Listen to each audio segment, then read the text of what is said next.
ఈ రోజు జూబ్లీహిల్స్ లో జరుగుతున్న ఉప ఎన్నిక ప్రజాస్వామికంగా జరగాలని ఆకాంక్షించే పార్టీ కాంగ్రెస్ పార్టీ. ప్రజాస్వామ్యం పట్ల గౌరవాన్ని ఎప్పుడూ ఆచరించే పార్టీ కాంగ్రెస్ పార్టీ. ఎన్నికల సంఘానికి విజ్ఞప్తి చేస్తున్నాం, ఎవరైనా సరే ఏ పార్టీ వాళ్ళైనా సరే నియోజకవర్గం కాని నాయకులు నియోజకవర్గం ఎన్నికలు జరిగే సందర్భంగా తిరిగితే వారిపైన కేసులు పెట్టుకోవచ్చు.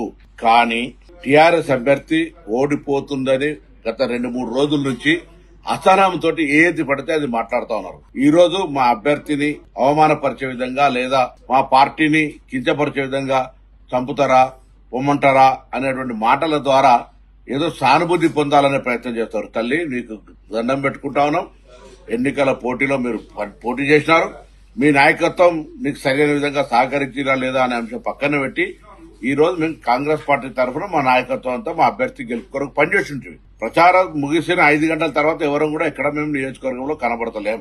మళ్లీ చెప్తాను, ఎన్నికల సంఘం తమ కార్యాచరణ ప్రకారంగా ఎన్నికల నిబంధనలను ఉల్లంఘించిన అందరిపై ఏ పార్టీలకు అతీతంగా కేసులు పెట్టుకోవచ్చు, పోలీసులు కూడా చర్యలు తీసుకోవచ్చు. అదే సందర్భంలో టీఆర్ఎస్ అభ్యర్థి రాజకీయంగా సానుభూతి పొందడానికి చేస్తున్న ప్రకటనలు కూడా తీవ్రంగా ఖండిస్తున్నాం. ఇది మంచి పద్ధతి కాదు. ఇది కూడా ఎన్నికల నిబంధనలను వ్యతిరేకించినట్టే, ఉల్లంఘించినట్టే అనే మాటని సందర్భంగా చేస్తూ ఈ సందర్భంలో ప్రజలను కోరుతా ఉన్నాం. ప్రజల అభిప్రాయం వాళ్ళ ఇష్టం ఓటు, కానీ ఓటు హక్కు వినియోగించుకోవడం కనీస బాధ్యత.